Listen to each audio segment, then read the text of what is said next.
There's a unique kind of shame that hits after a manic episode. When life is settling back to normal, but you can't shake the memories, the things that you said or did, and you're just grateful that no one else can see the internal replays. So if you've ever thought, oh, please tell me I didn't do that, I want you to know you're not the only one. I remember sitting on the end of my mother's bed, bouncing like I was 10 years old. Except I wasn't 10. I was 23.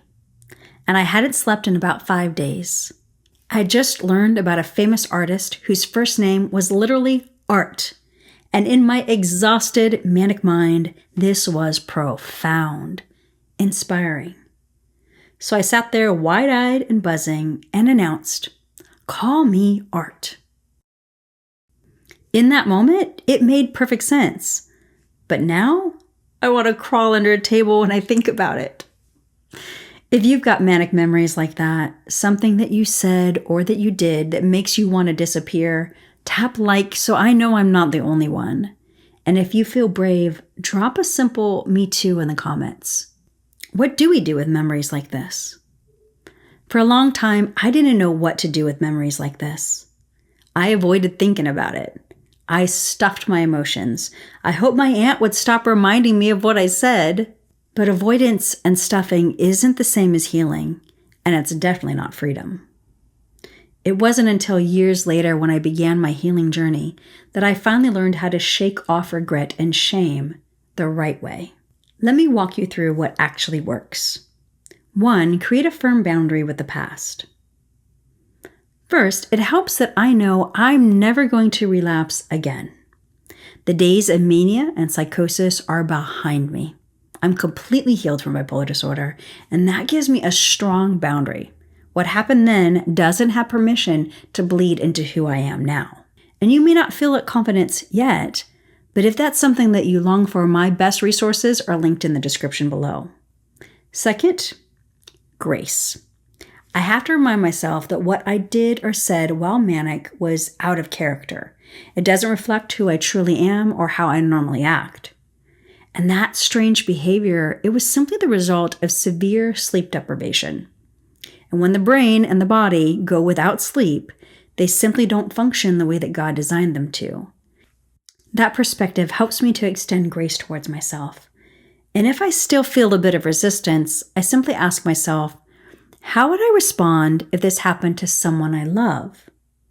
For example, if my sister had experienced this, my heart would overflow with compassion, understanding, and grace. So I choose to treat myself the same way. Next, how do we process our emotions? Things like shame, embarrassment, regret. I have a specific biblical process that I teach my coaching clients, and it allows them to feel those emotions in a safe way and then to release them. And this is very powerful and very healing.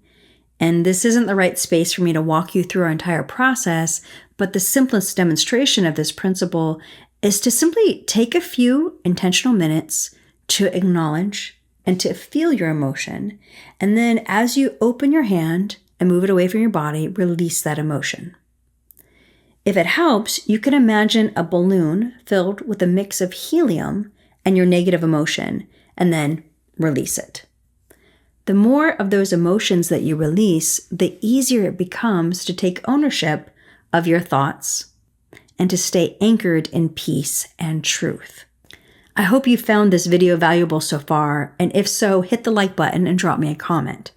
Taking just a second to do that helps spread the message of hope to those who desperately need it. And finally, trauma. Mania is traumatic. Even if you were able to avoid public embarrassment, you still remember the confusion, you remember the fear, you remember the unsettling feeling of your mind not acting like your mind. Unhealed trauma has the power to derail your entire future. Trauma creates patterns, beliefs, and emotional reactions that don't simply disappear with time. And the problem is many people rely on methods that don't truly bring breakthrough. They talk through it, they analyze it, they go to counseling for years, but nothing actually shifts. And it's not because they didn't try, but because they weren't given the tools that deal with the real roots. So to make sure you're not wasting years the way that I did, I've linked a video at the end of this that will walk you through the right way to heal trauma and how to finally get free from its fallout. Let me give you another example, one that followed me around every single December.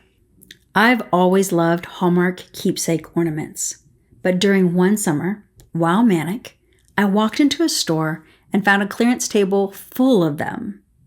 In my mind, this was a brilliant investment. High-value keepsakes at a fraction of the cost. So I bought all of them. Maxed out my credit card.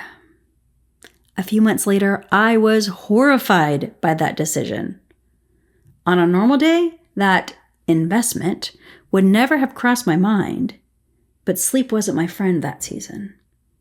And then every year, as I'd haul out my Christmas decor, those ornaments would bring on a wave of shame right in the middle of a time that I truly loved. Until I healed. Until I learned the things that I'm sharing with you today. Until I broke agreement with shame. And here's why this matters. I want to expose an age-old trick that the enemy likes to use that doesn't have to take a toll on your well-being. Even after you're well on your healing journey, sometimes something tied to a place or a season or a holiday will trigger an old memory. And the enemy loves this. He's going to serve up that old memory for the main course and then serve shame as the side dish. Shame. He's going to serve up that old memory for the main course and then serve shame as the side dish every time. But the best weapon I found that completely stops this cycle is gratitude.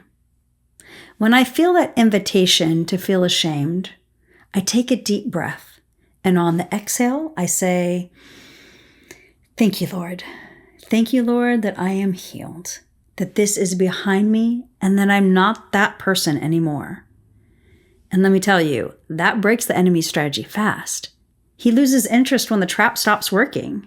You don't have to live tormented by memories of who you were when you were unwell. And you don't have to manage bipolar for the rest of your life. God has healing for you, real healing.